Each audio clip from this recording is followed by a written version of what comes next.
Hello guys, what's up? Well, for today's video, we have a new topic for today, and that's the guitar scale. I think this tutorial, I think this tutorial is I have taught before, because why I am teaching again?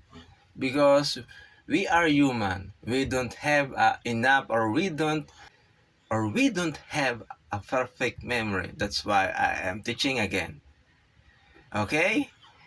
And that is our topic for today is on how to play the guitar scale.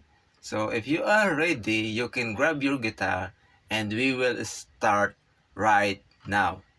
Okay? This is the E minor guitar chord. We start from this E minor guitar chord. This is the E minor. And what about our topic? Our topic is the scale, if you are familiar to the sounds of minor harmonic scale. So I will try to teach you that as discussed. A minor harmonic scale is start with the open E, and that is the root E, and the next major second. Why is it major second? Because two semitones, 1, 2. So it become major second. And then the G. This G note, it will be the minor third. Root, major second, minor third, and then perfect fourth, the A, open A.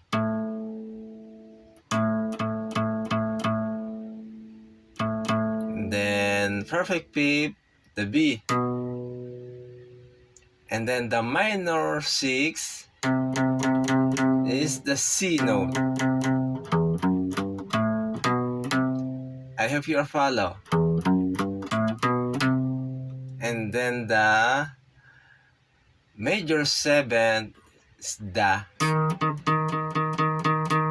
raised note of D sharp. And then the octave plus octave E note. And this is how to play the E minor harmonic scale.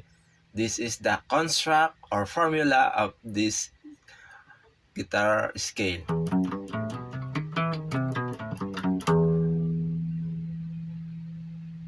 Okay, I hope you are follow to this tutorial and I hope you like it.